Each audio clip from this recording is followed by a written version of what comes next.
Olá, está no ar mais uma edição do Negócios na Pauta. Se tem algo que está cada vez mais inserido na nossa vida, é a tecnologia. A gente precisa dela para absolutamente tudo hoje em dia. Se antes existiam empresas de tecnologia, agora, Arthur Cabral, é difícil imaginar a existência de um negócio que não conte com a tecnologia para se destacar no mercado.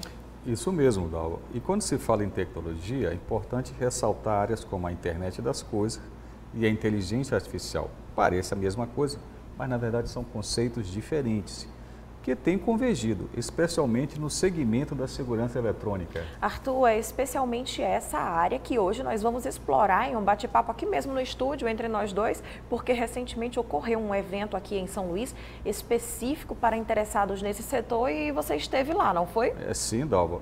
Eu fui até este encontro promovido por uma empresa maranhense especializada em soluções eletrônicas e lá eu pude ver algumas inovações bem interessantes e conversar com fabricantes e empresas locais que estavam expondo seus produtos. Bom, então, hoje a gente vai acompanhar um pouquinho dessa sua visita, mas antes é importante compartilhar com o nosso público alguns conceitos, como a inteligência artificial nos ajuda com a nossa própria proteção e onde a internet das coisas entra, como ficam os nossos dados com tantas câmeras nos rodeando, tudo isso a partir de agora aqui no Negócios na Pauta. Por todos os lados é como se nós fôssemos vigiados o tempo inteiro. Circuitos de câmeras não são uma novidade, mas com a chegada da internet das coisas, essas câmeras se comunicam entre si e entre computadores. Com isso, as imagens geram dados e esses dados têm muitas possibilidades de uso.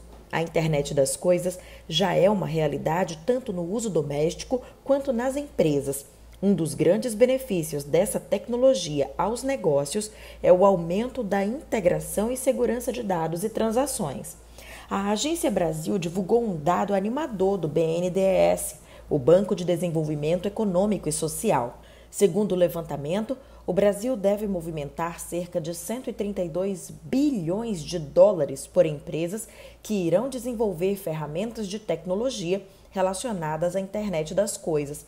Nas indústrias, as máquinas já interagem umas com as outras sem a necessidade da intervenção humana nem mesmo para fazer possíveis reparos. Com a implementação de ferramentas tecnológicas, há uma série de mudanças no mundo físico. Surgem mudanças na cultura organizacional e no trabalho, os dados da empresa ficam acessíveis a qualquer tempo, aumenta a produtividade e a eficiência. O trabalho remoto é otimizado, além da diminuição de custos. A estimativa é de que, até 2022, o mundo terá cerca de 50 milhões de usuários de dispositivos conectados à tecnologia da internet das coisas. Se uma empresa não se adequar a essa realidade, é possível que ela seja excluída do mercado em breve. Quando se fala em segurança da informação, com os estudos e desenvolvimentos de sistemas antifraude, a questão fica mais fácil de ser superada. Porém, ainda há um longo caminho a ser percorrido, mas o tempo para que as mudanças ocorram é cada vez menor, ou seja, todos precisam melhorar uma competência do comportamento muito valorizada hoje em dia no mercado, a capacidade de se adaptar.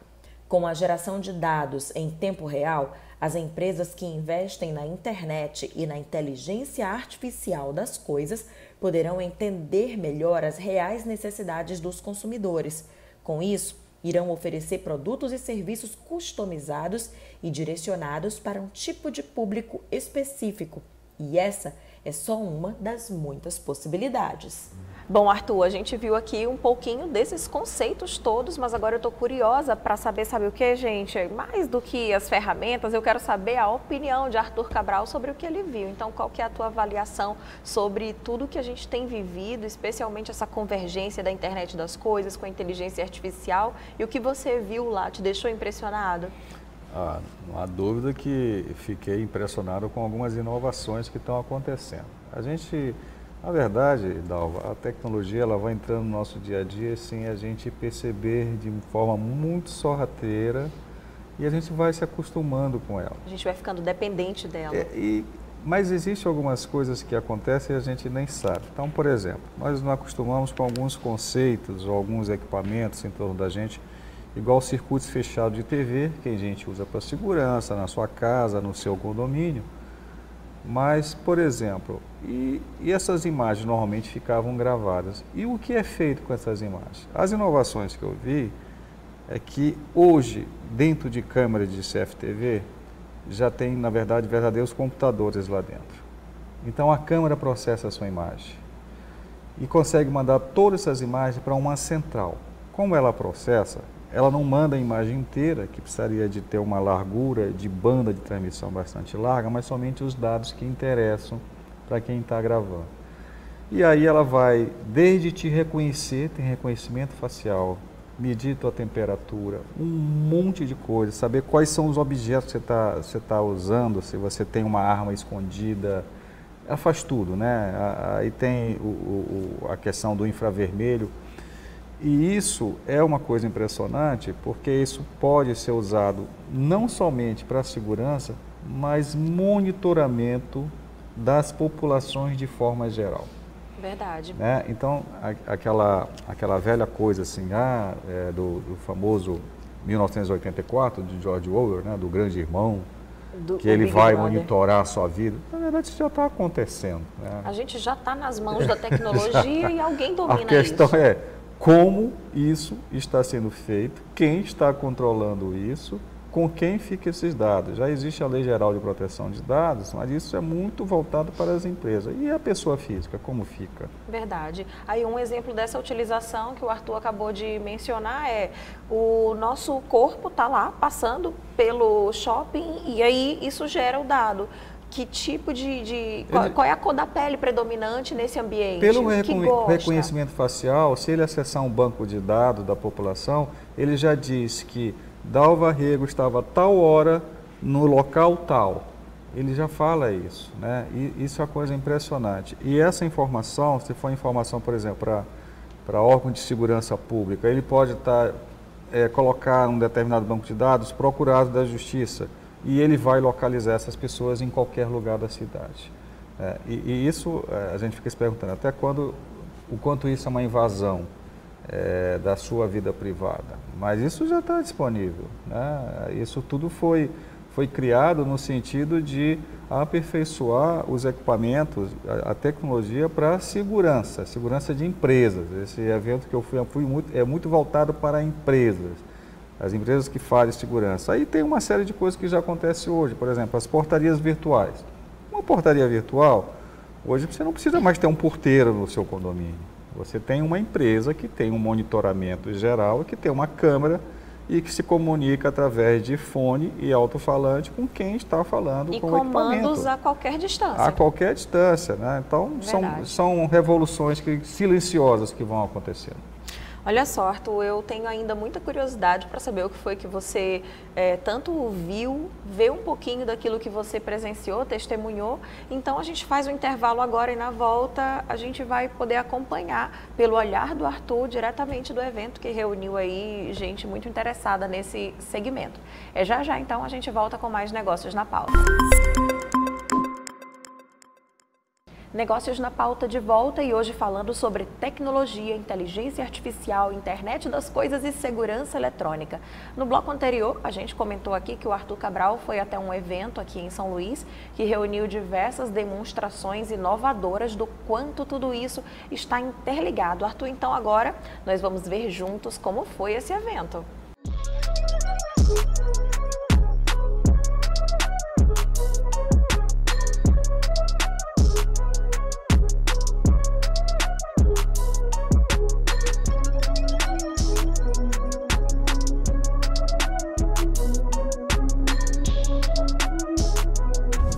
Aqui no Hotel Luzeiro, no evento sobre tecnologia. E aí nós temos soluções para cidades inteligentes, soluções baseadas em inteligência artificial, uma série de coisas que estão acontecendo, né, que antes eram tão distantes e agora estão cada vez mais presentes. Estamos aqui com o Daci, que é o organizador do evento, e queria que ele falasse um pouco mais. Quais são as tecnologias da SIC que vocês estão disponibilizando aqui? Eu estou vendo que tem alunos de escola secundária. Então, Arthur, a ideia é de fato trazer, né, aqui para São Luís, né, a possibilidade dos nossos clientes, mas também a academia, né, os alunos que estão aí, ensino médio, ensino superior, e hoje e amanhã nós teremos esses clientes, esses convidados, né, tendo acesso a tecnologias de ponta, como por exemplo, reconhecimento facial, reconhecimento de placas de carro, reconhecimento se a pessoa está usando a máscara ou não, se ela está usando um EPI, um capacete ou não. Isso tudo é inteligência artificial embarcada hoje em câmeras. Isso hoje já tem uma acessibilidade a nível de custo, já está acessível, para a indústria já está acessível há muito tempo, para o poder público também já está acessível. Mas eu queria saber o seguinte, hoje, se empresas pequenas ou até comércios pequenos, até residências mesmo, quiser acessar essa tecnologia, ela já está disponível? Olha, essas tecnologias estão se tornando cada vez mais aplicadas no nosso dia a dia. Aí tem nós tivemos aí, estamos ainda em processo aí, da pandemia, e por isso estamos todos aqui usando a máscara, usando álcool em gel, e por exemplo, na entrada aqui você tem uma câmera que faz a medição da temperatura. Então todo mundo que está aqui dentro foi medido, e se tivesse uma pessoa com febre, teria sido alertado ali e a gente já teria feito algum tipo de... Isso para grandes eventos é super prático, né? É importante para grandes eventos, para lugares onde você tem um volume de pessoas, como shoppings, como estádios de futebol, ou seja, lugares onde recebe um fluxo de pessoas muito grande ao mesmo tempo. Então a câmera ela faz uma detecção automática em milésimos de segundos da temperatura daquelas pessoas simultaneamente. Então você consegue medir em milésimos de segundos 15 pessoas entrando simultaneamente. Perfeito. Então isso é um dos exemplos. Por exemplo, esse painel aqui com várias câmeras de TV, o que a gente pode ver nele aqui? Por exemplo, aqui nós temos a câmera de leitura de temperatura, essa do centro. Nós temos uma câmera chamada Fisheye, que ela faz um 360 graus, a câmera tem uma cobertura de 360 graus. Nós temos câmeras aqui que estão detectando se a pessoa está usando máscara ou não. Então aqui são praticamente, cada câmera dessas que estão colocadas aqui dentro, cada uma tem uma tela aqui e tem uma funcionalidade diferente. Eu tenho a câmera aqui, por exemplo, que se a pessoa entrar com o capacete que está ali, e ela vai dizer que aquela pessoa pode entrar nesse local porque ela está com capacete. Ela está programada para só deixar entrar pessoas com um capacete, até com a cor do capacete ou com a cor da farda. Ela diz se aquela pessoa está autorizada a entrar naquele ambiente ou não, por estar usando aquele EPI. Então nós já temos aí o uso para a construção civil também, No caso da inteligência artificial, nós já temos o reconhecimento de objetos nesse caso. Com certeza. Reconhecimento de objetos, reconhecimento de comportamento das pessoas. Por exemplo, se uma pessoa está andando, ela cai, a câmera tem um analítico que entende que aquilo é uma situação não conforme, a pessoa caiu. Se eu tenho um carro vindo na contramão também, eu tenho a inteligência artificial que detecta isso automaticamente. Então são centenas hoje de analíticos de vídeos desenvolvidos para facilitar e melhorar a segurança das pessoas. Agora, a gente percebe que esse tipo de tecnologia, ela acaba deslocando empregos, Ela tira alguns empregos, com a presença humana. Você acabou de dar um exemplo, por exemplo, na entrada de um shopping, tem uma pessoa medindo, não precisaria mais. Sim. Mas que tipo de emprego gera, nesse caso, essa tecnologia? Olha, gera milhares e milhares de empregos na área do desenvolvimento, de programação. Agora mesmo estava falando com o professor que está coordenando, está trazendo esses alunos, o que a gente pode proporcionar para eles a nível de um trabalho frequente. Eu falei, desenvolvimento de sistemas, programação. Então, já estamos aí conversando para ver se a gente desenvolve uma parceria para que esses alunos tenham na sua escola um laboratório, comecem a desenvolver algum projeto de um laboratório para desenvolver programas. Então, assim, isso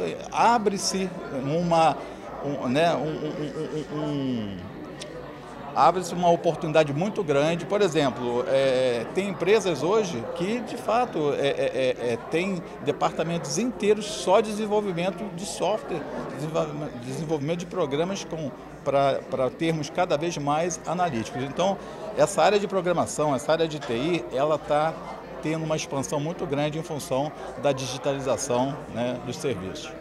Tem se falado muito de ciência de dados, né? Que isso engloba essa parte de TI, desenvolvimento de software, algoritmos, uma série de coisas. E saiu recente uma notícia de que durante a pandemia foram abertas mais de 67 mil vagas em relação a isso aí no Brasil, um crescimento realmente absurdo. Como é que está a disponibilização de mão de obra em relação a isso, Daci? Isso a gente precisa até, né, que a nossa academia, né, estão sintonizados a essa demanda, né, estão de fato não só ampliando, né, os cursos, né, como também melhorando, né, a qualidade dessa formação. Então, o mercado é um mercado em franco desenvolvimento, está de fato demandando, né, muitas vagas, né? E eu acho que é uma área que o Brasil tem muito a crescer nos próximos anos. Mas ainda nós estamos importando muita tecnologia nesse caso, né? Nós temos um certo desenvolvimento de ciência de dados, mas na parte de aplicação final você ainda tem a presença grande de multinacionais.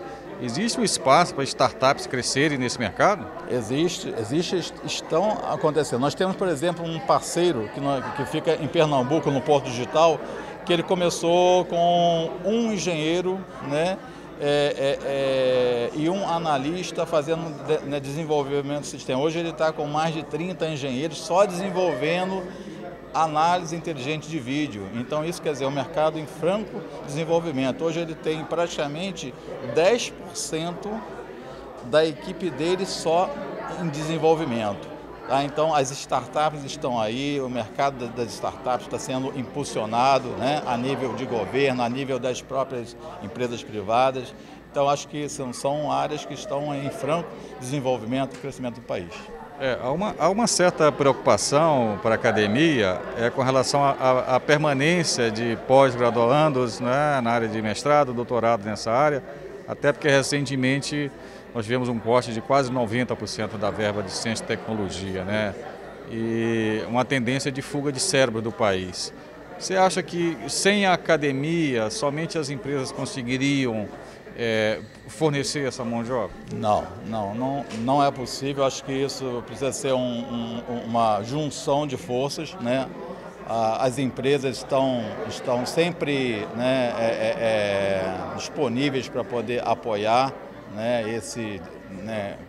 o desenvolvimento dessas áreas, mas sem a academia e sem o investimento forte em ciência e tecnologia, como você mesmo falou, esse corte de uma verba de uma área tão essencial para um país que precisa sair, né, do básico e ir para o estratégico, e para o produto já com maior valor agregado, né? Então a gente precisa, o Brasil tem aí que fazer um investimento maciço nisso. Eu estava falando hoje aqui com o pessoal do Centro de Lançamento de Alcântara, a gente escuta tanto falar, né, nos últimos tempos aí, né, no Programa Espacial Brasileiro, e isso já trouxe para cá, para a UFMA, cursos dedicados a essa área, mas a gente vê que ainda falta investimento forte para o Centro de Lançamento de Alcântara, que tem como trazer para o Maranhão desenvolvimento na área de tecnologia, na área de ciência e tecnologia, na área aeroespacial muito forte. Com relação a isso, o que você acha que falta hoje de ambiente de negócio e facilitação para o surgimento de um polo de tecnologia aqui, né, com um monte de startups, empresas apoiadoras? O que está faltando, Daci? Eu acho que a gente fica pensando, né? Temos as empresas e grandes empresas, né, que têm interesse quando veem que é um projeto, digamos assim, um projeto bem estruturado, vem a empresa privada, né, vem, né, o governo alinhado, né, a sociedade, a academia, aí acho que precisa ter um diálogo um pouco mais, mais propositivo para isso, né? Nós temos um centro histórico hoje que se propõe a disponibilizar áreas para instalação, né, dessa área de startups, de pesquisa e desenvolvimento. Nós temos empresas fora, né, de grandes multinacionais como o Google, como a Microsoft, como o Samsung, como várias empresas que, quando encontram projetos bem estruturados, elas vêm para aquele local, né, para desenvolver os polos de tecnologia. Acho que falta melhorar um pouco mais esse diálogo entre esses entes. Agora, uma pergunta, a gente vendo tanta tecnologia de utilidade bastante direta, a gente vê que na área de energias renováveis, né, quando houve incentivos a nível mundial, somente na Europa e na China, barateou bastante, né? E aí você tem hoje a disponibilidade de ter placas solares ou aerogeradores com preço muito mais baixo do que, diria, 10 anos atrás. Isso já está acontecendo, né, nessa área de tecnologia, na parte de IA e coisas nesse sentido? Nós temos, né, alguns incentivos, né? Mas assim, eu vejo até o mais importante nesse momento é que seja investido na indústria nacional. Nós temos empresas hoje desenvolvendo essas tecnologias, trazendo para o Brasil e não mais só importando elas, né? E aí eu acho que há ainda um trabalho forte a ser feito nesses incentivos, tá?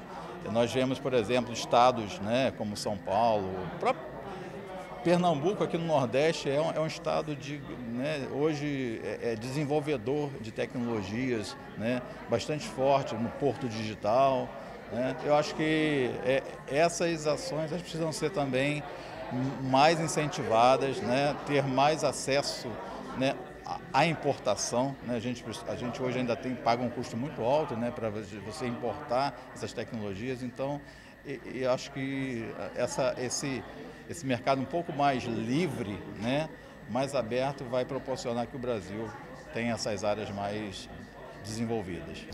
Nossa, tudo muito interessante, Arthur, e que legal ver a participação dos jovens estudantes ainda do ensino médio, né, em tudo isso. Sim, foi muito legal ver muitos jovens interessados. E essa juventude ainda que vai criar muitas coisas novas, né, as novas tecnologias que estão vindo aí e que já estão aprendendo agora. E isso é muito importante. Verdade. Bom, a gente faz agora mais um rápido intervalo. Na volta, vamos ver como fica a proteção dos nossos dados nesse cenário repleto de câmeras inteligentes filmando tudo o tempo inteiro. É já já.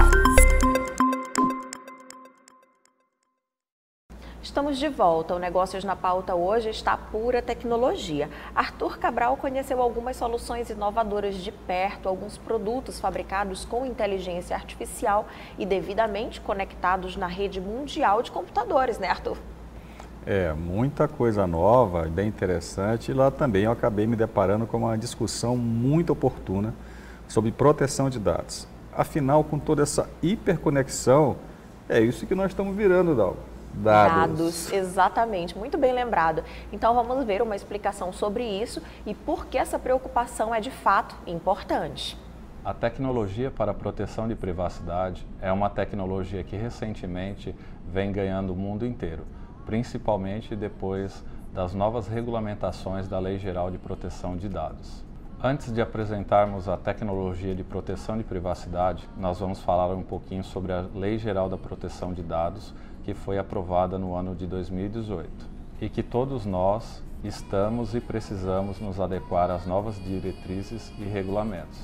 A Lei 13.709, de 14 de agosto de 2018, tem como prioridade garantir a segurança dos dados pessoais, porém sem interferir na liberdade de expressão, entre outros direitos já incluídos na Constituição.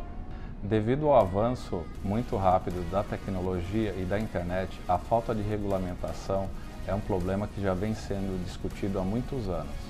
Mas agora que temos uma nova regulamentação, é importante conhecer e adequar a utilização das novas tecnologias à Lei 13.709. a Lei Geral de Proteção de Dados. E como identificar ou definir o que são informações pessoais? As informações pessoais são características ou informações que podem identificar uma pessoa, seja diretamente ou indiretamente. O primeiro exemplo de identificação utilizando dados pessoais de forma direta pode ser exemplificado com a utilização da tecnologia de reconhecimento facial, que é capaz de captar metadados faciais e armazenar uma imagem de uma pessoa.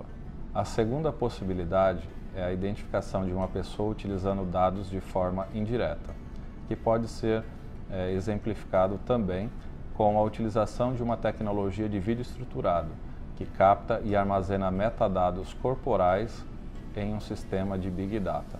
Diante de todas essas informações, o que devemos fazer para utilizar essa tecnologia de captação de metadados corporal e facial adequadamente? A tecnologia de proteção de privacidade, ela traz duas soluções. A primeira opção é criar uma máscara de privacidade utilizando a tecnologia de proteção de privacidade na área facial, impedindo assim a visualização do rosto, sem perder o registro de gravação.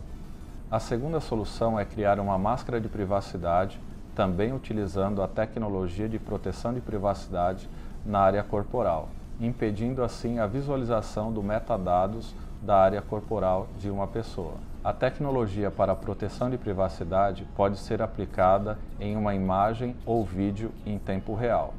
E como funciona a tecnologia para a proteção de privacidade?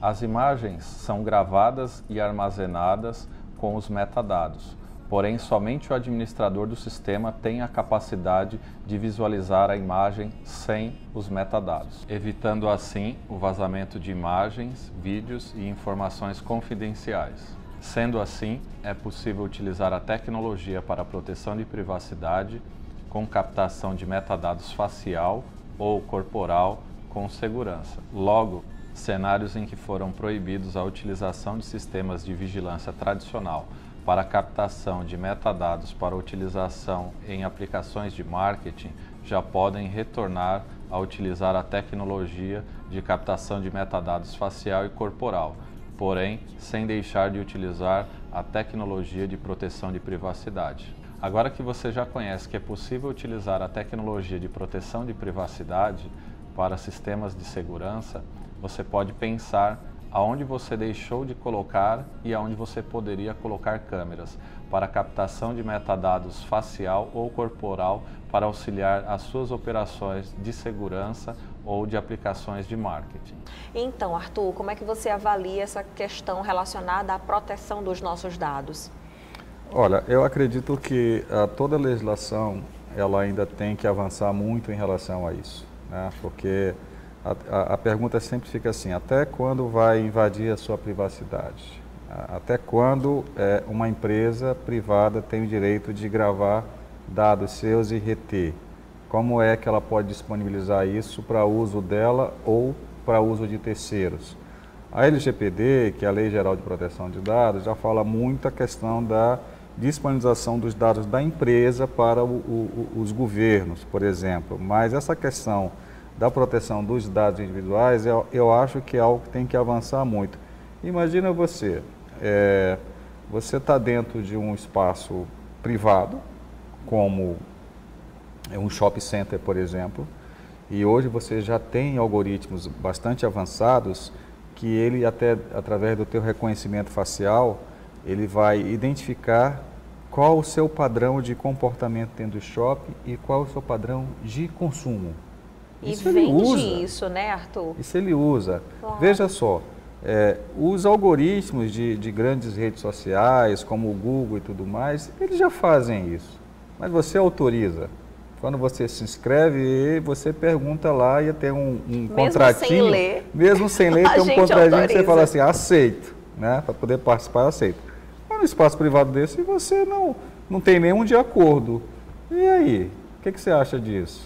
Nossa, eu acho muito polêmico, sem dúvidas, e que dá pano para manga, ou seja, os nossos juristas, mas também os nossos legisladores precisam considerar isso o quanto antes. Afinal, gente, imaginem nós, nós todos, consumidores, cidadãos, virando dados que são comercializados, porque os dados não existem à toa, eles existem, por exemplo, para uma estratégia de marketing assertiva. Alguém que quer vender um produto já sabe o meu padrão de consumo aqui no mundo físico, e a gente não está falando do mundo virtual, né, Arthur?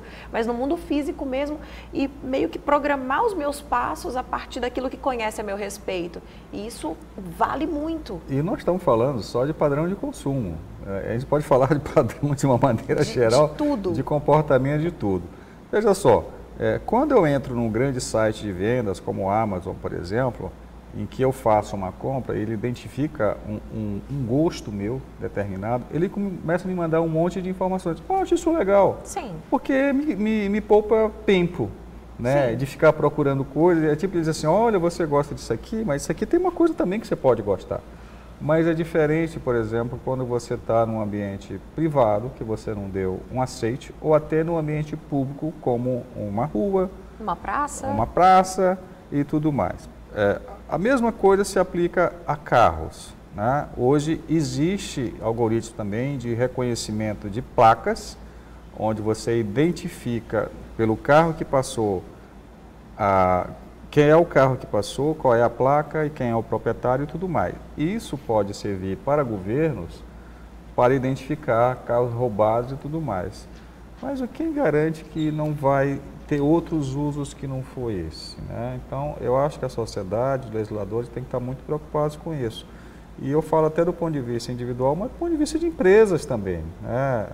As empresas, elas se cercam de alguns cuidados em relação a isso, mas, por exemplo, as empresas de tecnologia de segurança, que é o que nós vimos lá hoje, elas vão estar coletando dados, uma montanha de dados absolutamente enorme. E hoje armazenar dados não é mais problema. Você tem hoje as nuvens que armazenam tudo, e uma coisa muito interessante que essas câmeras inteligentes hoje, elas já fazem uma filtragem, então elas não precisam guardar tudo. Verdade. Né? Elas fazem uma filtragem e mandam para uma central onde é armazenado, onde é feito um trabalho mais criterioso de tratamento dos dados.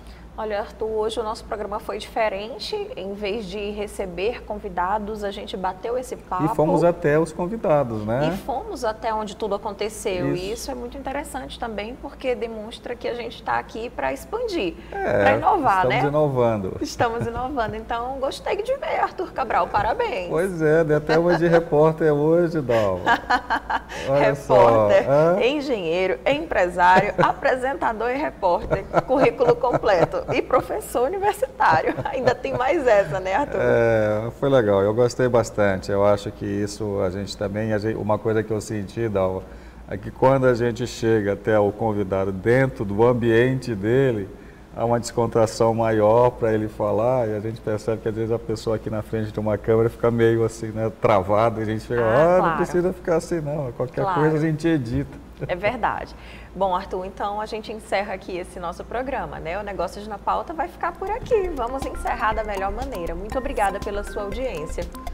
O Negócio na Pauta é um oferecimento da B2O Partners. Todos os programas estão disponíveis nas nossas redes sociais.